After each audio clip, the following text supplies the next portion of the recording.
John the Baptist was telling people that they should change their lives. And that's what led to all those questions that people were asking him tonight. What should we do? Well, what should we do then if you want us to change our lives for the better?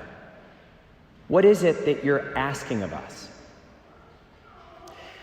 Last year, I was parking on a city street that had a whole row of parking meters for those who were parallel parking.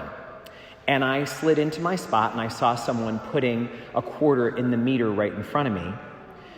And then as I got out to feed my own meter, I noticed that now he was 2 cars up putting money in the meter. And then he was 3 cars up putting money in the meter. And I was wondering, why is he putting money in all the meters? And then I saw the meter man coming up behind him. He saw that everybody who had run out of time was going to get a ticket.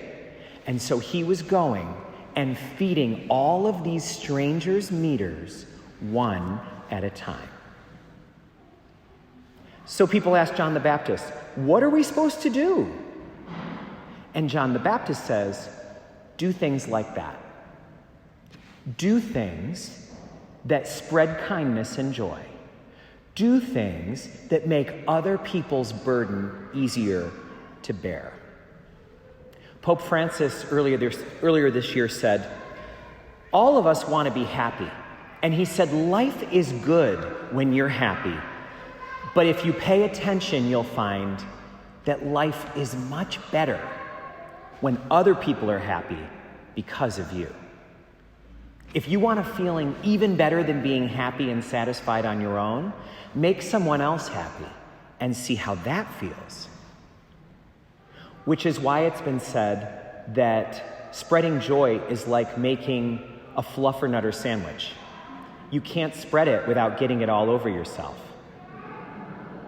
If you spread joy, you are going to receive it as well.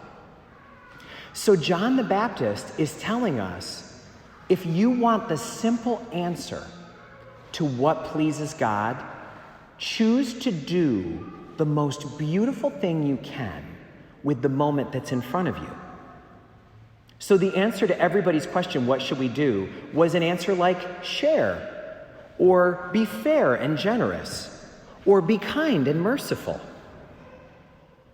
One way to look at this would be for us to imagine that our life is a script that we're writing, and we want to sell it to Hallmark to make a movie out of.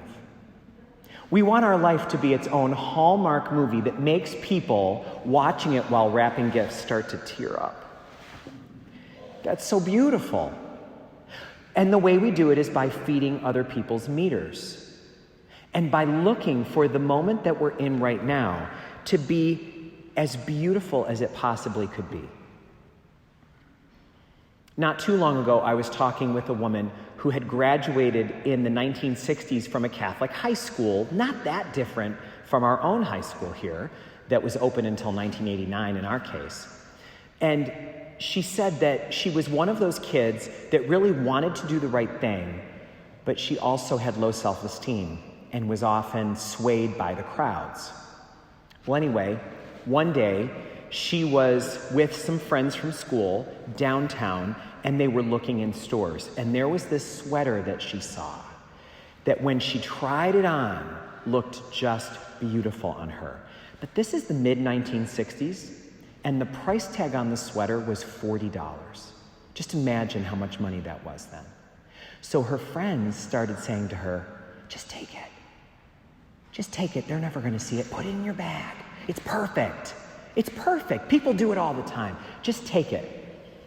And being one of those kids who was a follower, being someone with low self-esteem, she did it. She followed what the crowd said, and she took the sweater. Well, you may be able to relate if you went to Catholic school, or even if you didn't and you just have a strong conscience. It ate her alive. She couldn't get any peace. And this was, think of how different society was in the 1960s. She was terrified of the consequences. She was convinced that she would go to hell for eternity because she took the sweater And she felt so miserable. And she couldn't take it anymore. And so she went to the school and she told one of the nuns who was at that school, a sister of St. Joseph, just like the sisters that were at our school. And the nun said very little. The next day, the nun came in and placed a piece of paper on the girl's desk. It was a receipt from the store where she had stolen the sweater. The nun had gone and paid $40. And she gave her the receipt. It's all over. You're free now.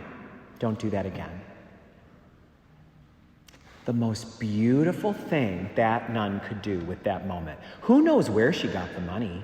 Who knows how she managed it? But it was the most beautiful thing. And that woman, who's now in her 70s, has never forgotten it. And it's been some of what's made her practice her faith throughout her whole life, because it was the most beautiful thing that could have been done for her.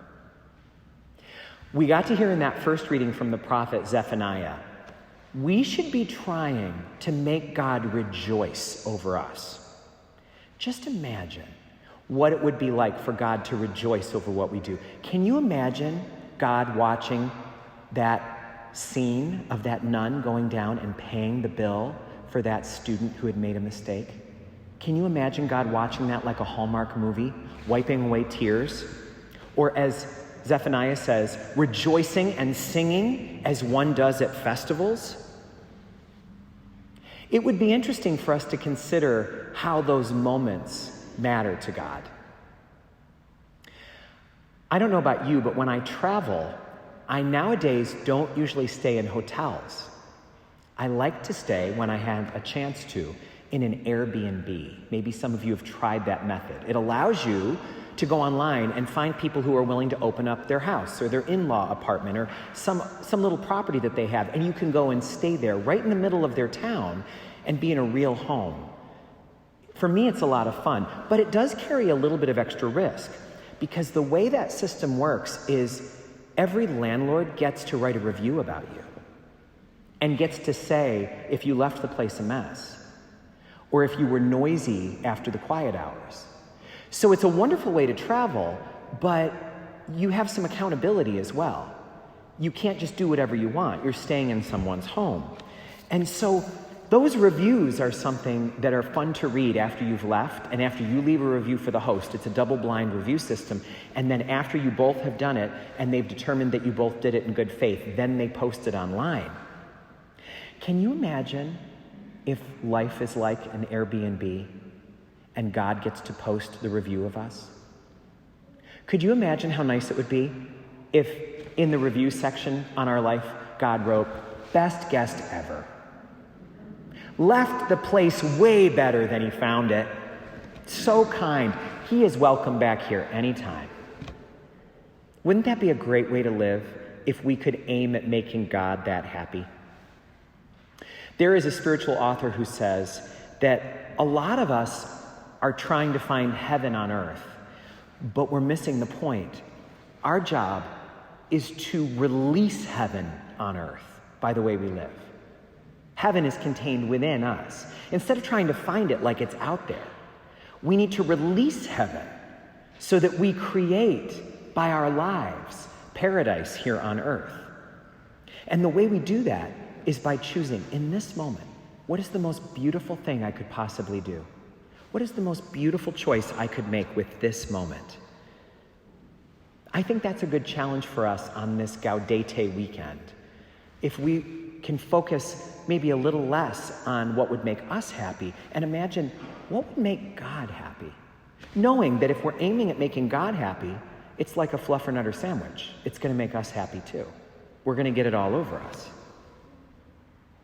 Last year, my barber back in Ravenna, a young guy who's wonderful, Jordan Carnabucci from Jordan's Barbershop, had a lung collapse, a fluke health experience, and he wound up being in the hospital. While he was there, his 5-year-old stepdaughter insisted that her mom bring him a little bag that she had packed for him for the hospital. And so when she brought the bag to Jordan and he opened it up, he gasped when he looked inside. It was her little stuffed toy tiger that she had slept with every night of her life. The one that one time they were on vacation and they left behind and they had to go back and get because she couldn't live without it.